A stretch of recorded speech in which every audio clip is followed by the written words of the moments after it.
Hello, hope you guys are doing well. I haven't posted in a while. As you can see in the background, I've been able to open our own clinic for Care on Wheels. It's been pretty challenging, but very rewarding.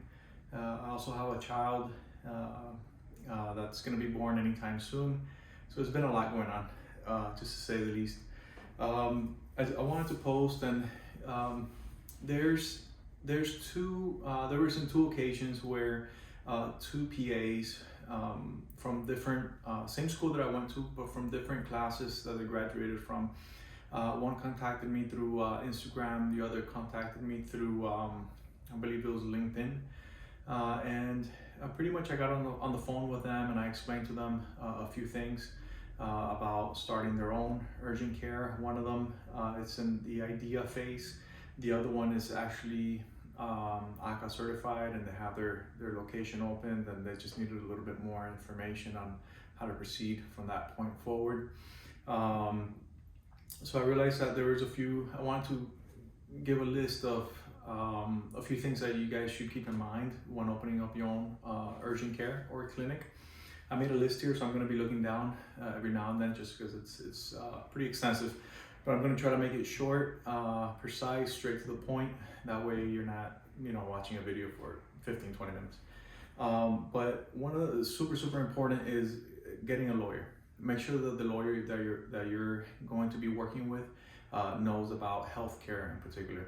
They're going to help you with numerous things, and they're going to continue helping you after you open your clinic. So some of them keep you on retainer, some of them just bill you as you accumulate time. So what is a lawyer going to do? Well, to start off with, they can incorporate your company or your clinic if you don't know how to do that on your own. But it's pretty simple. One of my last videos, I put a link in the bottom, which was Sunbiz. So you can go there and do that there. If you need more information on anything, just write a comment below and I'll elaborate on it. But the lawyer will help you with the consent forms, with shareholder agreements. If you're planning on having people come on board, which I suggest that you get that done either way, because you never know. If you're not even thinking about it now, you might at some point.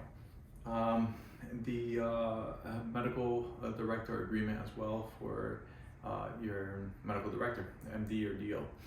And then the business license, and then if you need to get ACA certified, or if you're exempt from it. So those are things that the lawyer's going to help you with right off the back, right from the start. And then the CPA is super important. The CPA is your accountant. Before you make any large purchases and things like that, definitely consult with them if you have any doubts or questions. There might be a different way of purchasing something that might benefit you better at the end of the year when you work on your taxes. Also, very important that your lawyer and your CPA are on the same page, and they can advise you best on how you should register your company, either an LLC or C Corp or an S Corp. So definitely run that by them. It really depends on what you want to do long term, and what are the best ways to go about it. Then super important, marketing. Marketing has a lot. Marketing could be this sign right here. That's marketing. But to start off with, you need a website. Nowadays, we're on social media. Everything's online practically. A lot of your marketing is going to be online. Not so much radio or TV, things like that, depending on your target market, but mainly online. Not just the website, but also make sure you register with Google My Business, so you show up on Google Maps. You can put your hours of operation, things like that, website.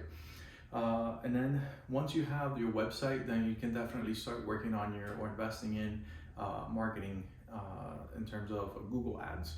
So you have a landing page, so if someone's surfing the web and let's say your clinic, they're looking for an urgent care and you're in the area, you'll show up, they'll click on it, they'll direct them to your website. So you need to have that website up. And then your social medias, so Instagram, Facebook, TikTok, anything that you feel comfortable with, and also that you see that there's more traction there or more traffic.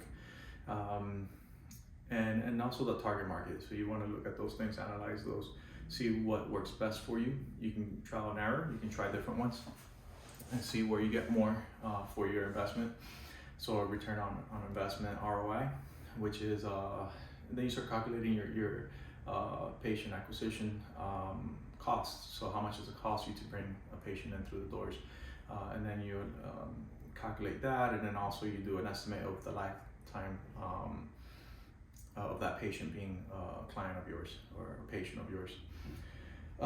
So that's important. Then services, definitely need to figure out what type of services you're going to be providing, what you feel comfortable with, and how it's all going to work together, all the services together. Because at the end of the day, you have bills to pay, so you just have to make sure that you're making some profit margins from there, right? And then that comes with vendors. So where are you going to get your supplies? For example, one big company is McKesson, which I use personally, but then I also use local vendors. I strongly believe in supporting the community and small business, family-owned businesses.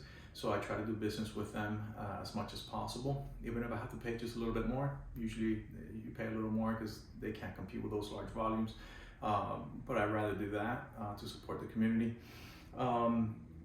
So know your services and then know what supplies you're going to be purchasing. And then labs. So if you plan to draw blood at your clinic, which I suggest you do, it's another service you can provide. Talk to LabCorp, Quest Diagnostic, and local labs in your area. I personally use LabCorp, Quest Diagnostic, not so much. But I also use a local lab in my area here that I prefer to support them as much as possible. And then if you're going to be doing any labs in-house, like a urine analysis, for example, a urine dipstick, anything you do in-house, you're a strep throat test or influenza test, you're going to have to apply for a CLIA license. So there you go through that process, you put all the information of everything, all the services or labs that you will be running at your own clinic. Once you get that CLIA license, then you're able to, or certificate, then you're able to proceed and do that at your clinic. And then the credentialing, super important. Figure out who you want to service, right? So that comes down to your target market. So for example, the main ones is Medicare, Medicaid, and commercial insurance. That's pretty much what the main ones are. You can also go into workers' compensation if it's something you feel comfortable performing those visits. You can also do like traveler insurance. So there's a lot of tourists in the Miami area, for example, or even in Fort Lauderdale, that travel here and they have insurance. And then also for the ones that don't fit in those categories, for example, if they don't have insurance, and then you make sure you have a price list of every service that you provide. That way, when they come in and they need a laceration repair, or they need a shoulder reduction, or some STD screening, or just a skin infection or a respiratory infection, anything, just it needs to be on that sheet so you know what to charge a patient. And super important to stay consistent with that. What else? We spoke about that.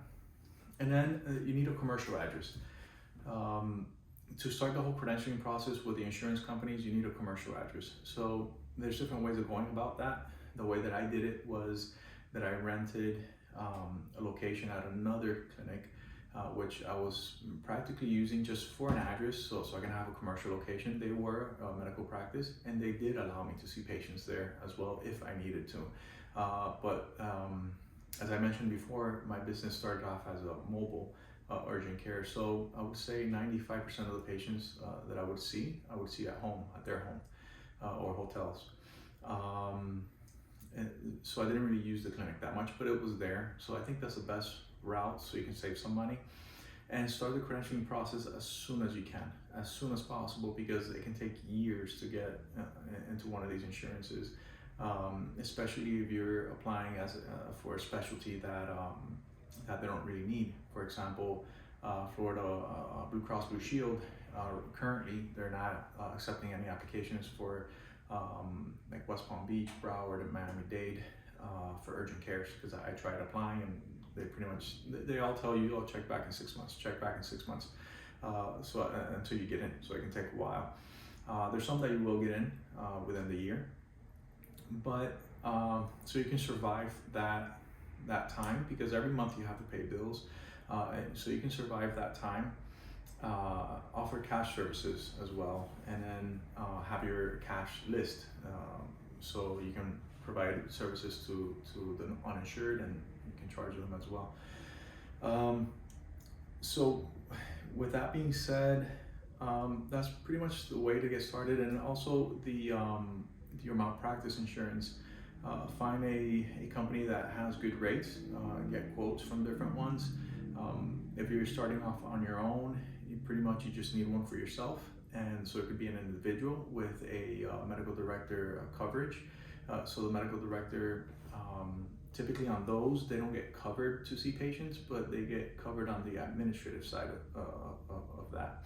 So just kind of read through it, see what you're really purchasing, and then once you get a little bigger that you're going to hire someone, then you can switch it over to a group contract, and that would cover everyone that works at that location or that company, that clinic. For example, Care on Wheels, anyone that I hire now would fall under that group contract for the malpractice.